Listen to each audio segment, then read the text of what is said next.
몇 번 하고 이렇게 인사하겠습니다. 주님의 이름으로 사랑하고 축복합니다. 뒤에 분에게 이렇게 인사하겠습니다. 주님의 은혜가 함께하길 원합니다. 고대 히랍의 철학자인 한 사람이 있습니다. 탈레스라는 사람이 있습니다.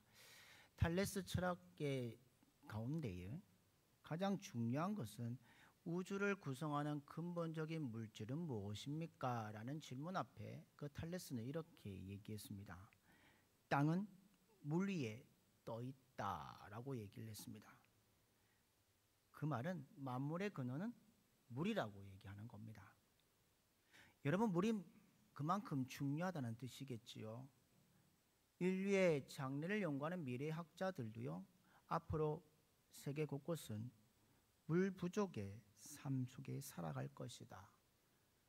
또한 우리의 인간의 삶의 가장 중요한 요소 가운데 하나가 이 물이기 때문에 이 물을 확보하기 위해서 전쟁도 하고 다투기도 하고 치열한 다툼이 일어날 것이라고 예고했습니다. 여러분, 물은 우리 인간에게도 가장 중요한 요소이지요. 지구의 70%가 물입니다. 또 우리 몸의 70%도 물입니다. 바다의 강에도 70%가 물입니다. 구성되어 있습니다. 그러므로 물고기뿐만 아니라 우리 인간도 물 없이는 살 수 없는 존재입니다. 요즘 세계적으로 물 부족 국가라는 말을 자주 듣습니다. 여러분, 물 부족 국가라는 뜻이 무엇인 줄 아십니까?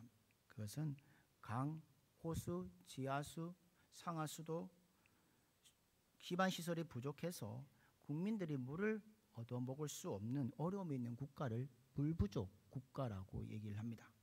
쉽게 말하면 사막이나 고산지대, 물 부족이 나타나는 경우가 많이 있고요. 또한 연구하면서 인구에 비해서 시설도 되어 있지 않은 곳이 물 부족 국가라고 얘기를 합니다. 사랑하는 믿음의 성도들, 우리가 살아가는 이 땅 가운데요, 물만 가지고 있으면 될까요?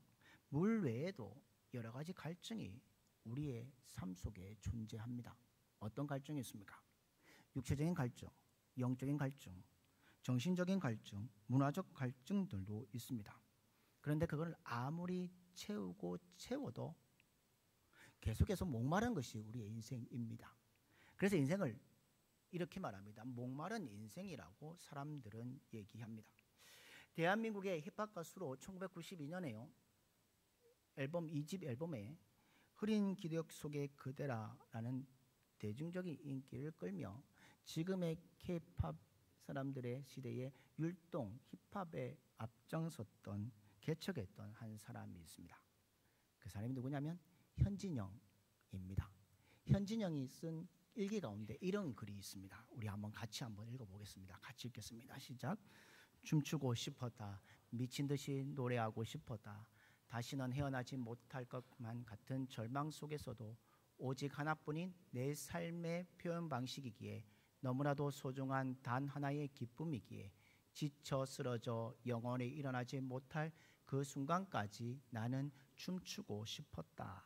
이렇게 얘기했던 사람입니다. 그런데 이 사람 어떤 사람인 줄 아시죠? 4번의 마약 투약으로 감옥에 간 사람입니다. 그는 감옥에서 기자들에게 이렇게 말했습니다. 마약을 경험했던 사람이라면 누구도 100% 자유롭게 자신할 수 없습니다. 마약은 영원히 죽지 않는 것처럼 귀신처럼 사람들을 괴롭힙니다. 처음에는 쾌락을 주는 것 같지만 결국은 그 끝은 지옥이나 다름없었습니다. 매사가 귀찮고 좀 더 강한 자극을 원하게 되면서 나아가서 현실과 환상을 혼동하게 되었다고 그는 얘기합니다. 여러분, 이것뿐만 아니라 이런 것들이 세상에 우물물들이 많이 있습니다. 세상의 우물물들을 찾았고 진정으로 찾아가지만 그 안에 기쁨과 만족이 없는 삶이 우리 세상 속에 있습니다. 순간적으로 목축음이 될지언정 영원한 목마름, 그리고 그런 목마름의 삶을 살아가게 되어 있습니다. 세계적으로 자살률이 높은 나라는 어떤 나라일까요? 노르웨이나 일본 같은 선진국입니다. 우리나라도 자살률이 높습니다. 먹을 것이 없어 구걸하며 살아가는 후진국일수록 자살률이 없다고 말을 합니다. 아프리카 지역이나 동남아시아 지역은 자살하는 사람이 드물다는 겁니다. 반면에 넉넉하고 사회보장 제도가 완벽하고 노후 세계가 대책들이 다 되어 있는 나라일수록 자살률이 높다고 말합니다. 또한 이 자살뿐만 아니라 이 세계 가운데 가장 많이 쓰는 약이 하나 있습니다. 최고의 판매고를 자랑하는 약이 있는데 프로작이라는 약이 있습니다. 이 프로작이라는 약은 무엇이냐면 우울증 치료에 사용되는 약입니다. 그러니까 이 약물을 통해서 선택적인 세로토닌 흡수 억제제로 분해되면서 뇌에게 뭘 주냐면 높여서 기분을 개선시키는 효과가 있는 약입니다. 그래서 세계적인 FDA에서는 승인을 받았습니다. 그런데 이 이후에 많은 사람들이 그 약을 통해서 도움을 받았습니다. 프로작은 뭐냐? 우울증 외에도요, 공황장애, 강박장애, 불안장애 등의 치료에도 사용됩니다. 이 약물은 일상생활에서 정신건강을 회복해 줄 거라고 생각을 했습니다. 그런데 이 프로작을 복용하는 사람이요, 미국에는 500만 명이 넘는다는 겁니다. 여러분 잘 보십시오. 자살률이나 약이나 이것들이 무엇을 말하고 있습니까? 물질을 소유하면 소유할수록 더 많은 갈증을 느끼게 되어 있다는 겁니다. 우리가 갈증이 난다고 한번 생각해 보십시오. 여러분이 갈증 날 때 콜라나 사이다나 한타 같은 탄산 음료를 마시는 것과 마찬가지입니다. 마실 때는 어떻습니까? 시원하게 갈증을 해결해 주는 것 같지만 시간이 지나면 어떻습니까? 얼마 되지 않아서 심한 갈증을 일으킵니다. 마찬가지로 세상적인 것들은 우리의 영혼의 갈증을 해소해 주지 못한다는 겁니다. 이처럼 세상의 목마른 인생들에게 찾아오신 분이 계십니다. 바로 그분이 누구냐? 우리가 잘 알고 있는 예수님이십니다. 오늘 우리가 읽은 본문을 잘 보십시오. 우리가 너무나 잘 아는 사마리아 우물가에 물을 길러 나온 여인의 이야기임을 우리는 잘 압니다. 그 여인은 떳떳하지 못한 생활을 했습니다. 결혼과 이혼이라는 5번이라는 생활을 했고요. 또 지금 동거하고 온 남자들도 있었습니다. 그래서 그 생활에 대해서 모든 동네 사람들이 손가락질한 여인이었습니다. 그녀는 자신의 삶에 부끄러움이 있어서 남들이 물을 길지 않는 낮 12시 태양볕에 오늘 우물물에 찾아와 물을 기리고 있습니다. 행복의 파랑새를 찾고 헤매었지만 행복은 너무나 멀리 있고 죄책감과 괴로움에 눈물 짓던 여인이었습니다. 그런데 오늘 예수님께서 그 여인을 만나 주셨습니다. 영원한 샘물이신 예수님을 만나게 해주셨다는 겁니다. 더 이상 목마름으로 허덕이지 않는 인생을 살아갈 수 있도록 예수님이 그 여인에게 찾아오셨다는 겁니다. 우리가 잘 알고 있지만 이 뒤에 본문을 잘 보십시오. 예수님을 만남을 통해서 자신의 부끄러움을 잊고 어떻게 합니까? 물동이를 버려두고 마을에 가서 뭘 합니까? 내가 행한 모든 일을 아시는 그분을 내가 만났으니 너희들로 만나라고 외쳤습니다. 예수님을 만난 후에 그의 인생에 행복이 찾아왔다는 겁니다. 사랑하는 믿음의 성도 여러분, 사람은 언제 행복할까요? 여러분은 언제 행복하십니까? 여러분, 행복이라는 단어는 사전적으로 찾으면 이렇게 되어 있습니다. 심신의 욕구가 충족되어 조금도 부족함이 없는 상태라고 되어 있는 뜻이 있습니다. 그렇다면 이 세상에 심신의 욕구가 충족되어 조금도 부족함이 없는 삶을 살아가는 사람 있을까요? 없을까요? 우리가 얼만큼 돈을 벌면 만족할까요? 1870년에 스탠더드 오일을 창립하며 석유 사업으로 많은 부자가 되었던 그 세계의 그 시대의 최고의 부자가 되었던 록펠러가 있습니다. 록펠러에게 한 기자가 찾아와 물었습니다.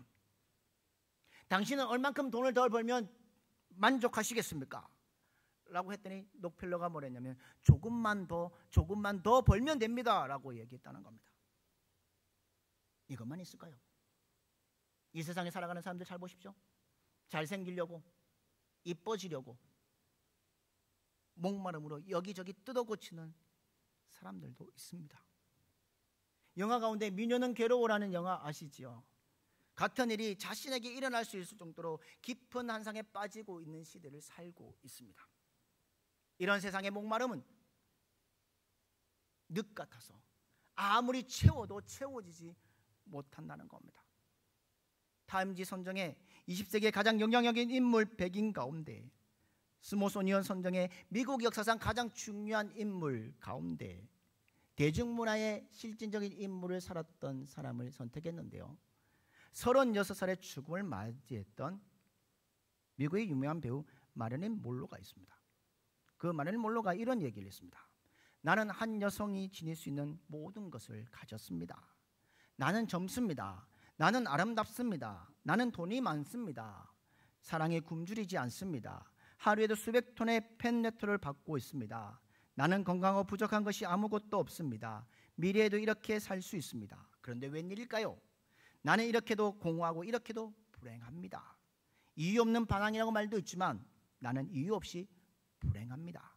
행복을 찾고 또 찾아왔지만 행복은 무지개처럼 지나갑니다. 붙잡으려고 해도 모래처럼 새어나가 버립니다. 그것은 한상이고 한영이었습니다. 행복을 그토록 갈망했던 그녀가 36살에 뭐 했냐면 자살로 생을 마감했습니다. 예수님께서는 오늘 목마름을 문제를 가지고 있는 사마리아 여인에게 찾아오셔서 하신 말씀이 있습니다. 오늘 보면 요한복음 4장 13절과 14절 말씀을 한번 같이 읽도록 하겠습니다. 같이 읽겠습니다. 시작. 이 물을 먹는 자는, 내가 주는 물을 먹는 자는 영원히 목마르지 아니하니니 나의 주는 물은 그 속에서 영생하도록 솟아나는 샘물이 되리라. 아멘. 무슨 말씀입니까? 세상의 우물물들을 파더라도 마시더라도 다시 목마르지만 주님이 주시는 생수를 마시는 이들에게는 다시는 목마르지 않는다는 겁니다. 20세기의 마지막에 하루했던 여인이 한 사람 있습니다. 1997년에요. 어느 새벽에 이집트의 한 사람과 함께 프랑스의 홍달무 지하차도를 운전해 가다가 분리대를 부딪히고 벽에 부딪혀서 출혈과 충격으로 36살 나이에 숨을 거둔 사람이 있습니다. 그 죽은 사람이 누구냐? 바로 영국의 왕세자비였던 다이애나였습니다. 그가 죽은 지 한 일주일 후에요, 장례식을 치릅니다. 전 세계 사람들이 지켜보는 가운데 장례식을 치르는데 그 장례식 장소가 웨스트민스터 성당입니다. 근데 그 성당은요, 그녀가 16년 전에 항태자와 결혼식을 올렸던 장소였습니다. 그것이 결혼식장이었고 그것이 장례식장이 되어버렸다는 겁니다. 그녀가 죽었을 때 많은 세상의 사람들 잘 보십시오. 세계가 매스컴으로 많이 알립니다. 언급했습니다. 원래 그는 부모 교육을 보모했던 그 여가 20살에 결혼했습니다. 결혼 안 해도 되니까 모든 세상 사람들이 그녀에 대해 관심을 가집니다. 세계적인 유명 인사들이 찾아옵니다. 전 세계 언론들이 주목받습니다. 그의 모든 패션에 대해서 다 이렇게 언급합니다. 그러나 불행하게도 그녀는 부부관계가 오래가지 못해서 이혼합니다. 나중에 들어보니까 그녀는 머리 손질에만 $5,400를 썼고 몸매 관리와 의상 구입에 연간 $87만 사용했다는 겁니다. 그러고도 채워지지 못한 허전한 마음의 공간을 달래기 위해 자살 기도도 5번, 거식증도 했다고 합니다. 그리고 영락없는 우리 시대의 사마리아 여인이었습니다. 그녀의 절망과 고통이 얼마나 컸는지를 짐작할 수 있습니다. 자신의 수많은 재물도, 영국의 왕세자비라는 명예도 있어도 영국의 왕권의 실력도 그녀를 정상적인 생활로 만들지 못했습니다. 세계 언론들이 자기에게 집중하고 자신에게 패션에 대해서 언급하는 그 가운데 그녀는 사랑의 갈증과 더 깊은 고독을 느꼈습니다. 사랑하는 성도 여러분, 삶의 고독과 사랑에 대한 갈증은 비단 그녀뿐만 아니라 오늘 살아가는 우리들의 모습도 그렇지 않으십니까? 그 갈증을 세상의 부나 명예나 권력이나 해결할 수 없습니다. 우리 인생의 부와 명예와 권력은 필요하긴 하지만 우리를 진정으로 행복해 주지는 못합니다. 그것들이 우리의 삶을 윤택해 줄지라도 우리 인생의 모든 문제를 풀어줄 수 없다는 겁니다. 그러나 성경에 나타난 우물가의 여인의 이야기는 그 종말이 비극이 아닌 해피엔딩으로 끝났음을 우리는 압니다. 세상에 많은 만남이 있습니다. 태어나면서 부모님도 만나고 형제들도 만나고 선생님도 만나지만 가장 특별한 만남이 바로 예수님과 만난 삶 속에 그가 있었다는 겁니다. 오늘 이 본문의 여인이 세상에 말하는 여인과 다른 비극이 아닌 행복의 길을 걸어갈 수 있던 차이가 무엇이었을까요? 이 우물가의 여인의 인생의 해답은 무엇이었을까요? 누구를 만났기 때문입니까? 예수님을 만났기 때문입니다. 예수님의 목말은 우리 인생의 해답이십니다. 예수님을 만나는 순간 이 우물가의 여인이 변했던 것처럼 우리도 그런 모습으로 변할 수 있다는 겁니다. 이 본문 뒤에를 잘 보시면 이 여인의 모습들이 다 바뀝니다. 동네에 들어가 사람들을 만나고 예수님을 만난 것에 대해서 외칩니다. 더 이상 자신은 고독한 인생이 아니라 연결된 인생, 예수님을 만난 연결된 인생을 살아가고 있다고 고백하고 있습니다. 자신의 상처받은 것을 넘어서서 자기 이웃들에게 예수님에 대한 기쁜 소식을 전하는 인생으로 바뀌었다는 겁니다. 더 이상 그녀는 목마르지 않았습니다. 예수님의 말씀처럼 영원한 생수를 마셨기 때문에 그의 인생에 행복의 길을 걸어갈 수 있다는 겁니다. 그런데 중요한 것은 바로 이 여인의 모든 것을 아시는 주님께서 그 여인을 찾아오신 겁니다. 예수님과 이 여인의 만남은 우연한 만남이 아닙니다. 예수님께서 왜 사마리아 우물에 찾아갔을까요? 바로 이 한 여인을 만나기 위해서였다는 겁니다. 의도적으로 오셔서 우물가에 먼저 도착하여 그 여인이 오기를 기다리고 계셨습니다. 그렇다면 이 만남이 우연이겠습니까? 그렇다면 여러분, 오늘 이 자리에 있는 우리는 주님께 나온 것 우연의 만남일까요? 만일 여기 사마리아 여인을 만나주신 그분이 오늘 여러분 이곳에 오셔서 여러분을 기다리고 계신다면 어떻게 하시겠습니까? 당신의 모든 것을 다 알고 계시는 분이 그분 앞에 우리는 뭐 할까요? 솔직할 수밖에 없지 않겠습니까? 내가 무척 괴롭습니다. 내가 인생의 상처로 많이 아파합니다. 목말라 합니다 고백하시지 않겠습니까? 내가 이제는 주님이신 당신이 필요합니다. 주님께서 나를 구원해 주셨다는 그런 구하는 삶이 있지 않을까요? 그 결단은 바로 이 순간에 주어지는 말이라는 겁니다. 고린도후서 6장 2절에 이렇게 말합니다. 지금은 은혜 받을 만한 때요 보라 지금은 구원의 날이로다 하고 말씀하셨습니다. 지금 구원자이신 예수님이 우리 앞에 오셨습니다. 지금 결단해야 합니다.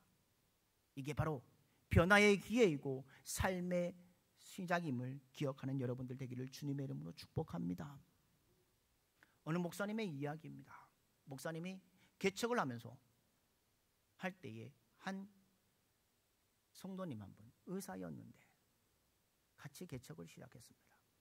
그렇게 함께 나아가다가 그 성도님이 일이 잘 되기 시작합니다. 병원도 3개나 짓게 됩니다. 가정도 좋아졌습니다. 그러니까 병원을 비울 수가 없어서 돈을 좀 더 벌어야겠다고 했습니다. 그래서 목사님이 찾아가서 그분에게 이렇게 얘기했습니다. 원장님 이제 돈은 그만 벌고 원장님이 하실 일은 교회 열심히 다니는 겁니다. 그분이 돈이 얼마나 많은지, 그런데도 불구하고 해외여행도 한 번도 가지 않았던 사람이었습니다. 그런데 목사님에게 이렇게 말했다는 겁니다. 병원 비울 수가 없어서 목사님 찾아오면 곧 나가겠습니다 하고도 나가지 않았습니다. 그리고 몇 년이 지난 후에 갑자기 그 성도님에게 연락이 왔습니다. 뇌출혈로 쓰러져서 대학병원 응급실에 있으니 목사님께 연락 좀 해달라는 연락이었다는 겁니다. 사랑하는 성도 여러분, 기회가 있을 때 예수님을 만나는 것이 지혜로운 사람이라는 겁니다. 여러분, 전도하면서 이런 얘기 많이 드시죠? 가서 전도하면서 이렇게 예수님 믿으십시오, 교회 좀 나오세요 라고 하면 이런 사람들이 좀 있습니다.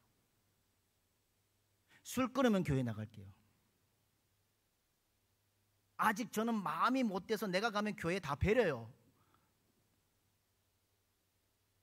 그런 사람들이 있습니다.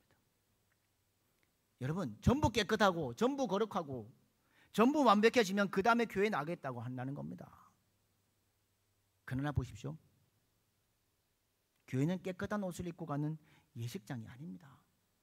내 모습 그대로 주님 앞에 나아가는 겁니다. 판교를 지나가다 보면 하나의 교회가 있습니다. 여정 목사님이 하신 개척교회가 있습니다. 우리들 교회라는 곳이 있습니다. 김양재 목사님이 세우신 교회입니다. 하나님의 이름으로 세우신 교회인데, 그 교회는 재밌는 세미나가 하나 있습니다. 제가 2회 목욕 세미나 갔을 때 제목이 이렇게 되어 있었습니다. 뭐냐면 목욕탕 목회 큐티 세미나. 지금은 띵크 목회 세미나로 바뀌었는데, 처음에 가서 왜 목사님 목욕탕 목회 큐티 세미나입니까? 그래서 목욕탕 왜 목욕탕으로 쓰셨습니까? 여쭤봤더니 목사님이 이렇게 말씀하셨습니다. 교회는 근본적으로 목욕탕입니다. 때 묻은 몸을 씻는 목욕탕입니다. 다 깨끗하고 나서는 목욕탕에 갈 필요가 없습니다. 전부 깨끗해지고 나서 교회에 올 필요가 없다는 겁니다. 교회는 때 묻은 사람, 더러운 사람, 부정한 죄인들이 오는 곳입니다 라고 얘기하셨습니다. 사랑하는 성도 여러분, 우리의 모습 그대로 주님께 나아가야 합니다. 한창 깡패였던 김익두 목사도 하나님을 만났고, 사람을 17명이나 죽였던 그 사람도 주님께 나아갔습니다.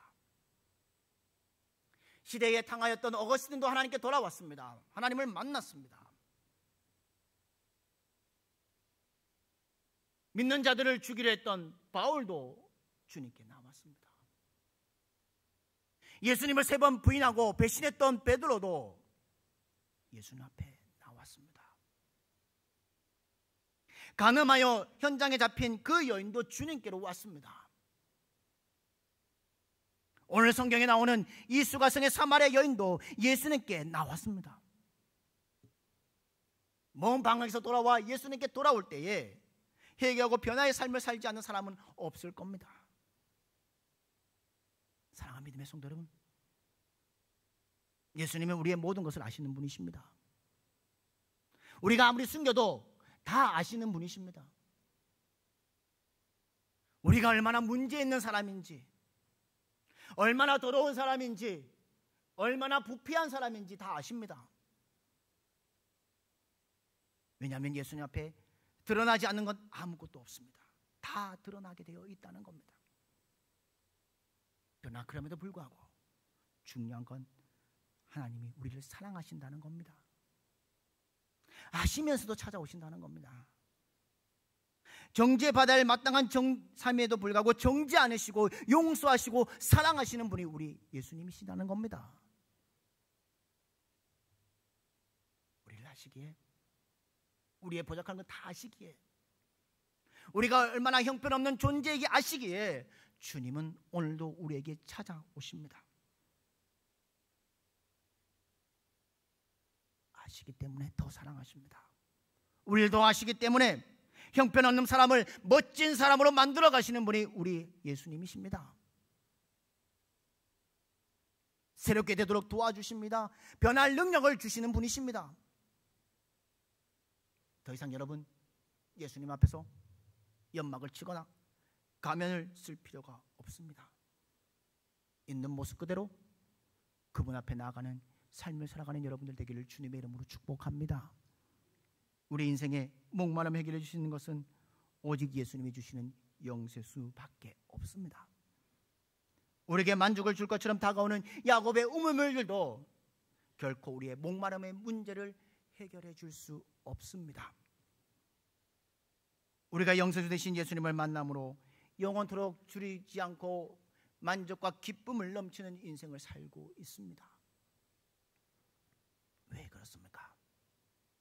예수님은 우리의 인생의 문제를 해결하시는 분이십니다. 여러분의 건강의 문제, 직장의 문제, 사업의 문제, 가정의 문제, 인생들의 목마른 문제들을 해결해 주시고 참 만족과 평안과 기쁨을 주시는 분이 우리 예수님이십니다. 오늘 예수님을 만난 사마리아 여인이 남편이 채워줄 수 없는 갈증을 해결해 주셨습니다. 더 이상 그 땡볕의 물동이도 필요 없었습니다. 왜냐하면 영원한 생수 되시는 예수님을 만났기 때문입니다. 사랑하는 성도 여러분, 우리도 생수를 부어주시는 예수님으로 인해 우리의 인생이 날마다 물된 동산 같은 삶을 살아가는 여러분들 되기를 주님의 이름으로 축복합니다.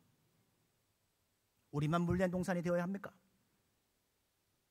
오늘 저와 여러분은 예수님의 이름으로 초청한 일에 앞장서야 합니다. 오늘 우리가 읽은 본문에서 예수님을 만난 행복의 주인공이었던 사마리아 여인을 기억하십시오. 우리도 지금의 삶의 문제로 힘든 사람들에게 행복을 전하는 자가 되어야 되지 않겠습니까? 이제 아침 저녁으로 선선한 바람이 불고 있습니다. 한참 폭염 가운데 있던 여름이라는 계절도 이제는 떠날 준비를 하고 있습니다. 우리에게는 이제 가을의 계절이 더욱더 성큼성큼 다가옵니다. 여러분, 가을이라는 계절은 무엇입니까? 열매를 맺는 계절입니다. 한참 폭염과 폭우로 힘들었던 여름의 계절이 끝난 가운데 이 가을에 가시수 묘목의 열매가 주렁주렁 열리듯이 우리도 이 가을에 주님께 귀한 열매를 드려야 되지 않겠습니까? 그 열매가 무엇입니까? 영원한 샘물이신 예수님을 만날 수 있도록 우리는 초대해야 된다는 겁니다. 우리는 매주 기도합니다. 우리 앞에 이제 어마어마한 황금 여장이 열려져 있습니다. 내년 10월이면 우리 교회 앞에 힐스데이 메디알리라는 이름의 아파트에 2451세대가 입주합니다. 그거에 대한 소망도 있고 준비도 합니다. 그러나 그 전에 우리가 해야 할 것이 있습니다. 이 2025년 이 가을의 계절에 하나님께 드릴 열매를 찾아야 하지 않을까요? 그 열매는 무엇일까요?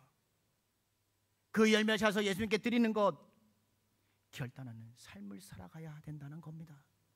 오늘 사마리아 여인에게 영원한 샘물이 되어주셨던 주님, 우리에게도 영원한 샘물이 되어주셔서 우리의 영적 목마름이 해소되었던 것처럼 아직도 세상 속에 방황하고 있고 세상의 우물물 앞에서 갈증을 해결하고자 하는 사람들 앞에 주님의 귀한 영원한 샘물이신 예수님을 전하는 여러분들 되기를 주님의 이름으로 축복합니다.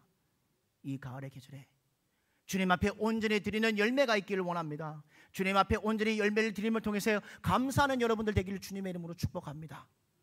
그런 결단과 상 가운데 믿음으로 나가는 저와 여러분들의 삶이 되기를 주님의 이름으로 축복합니다.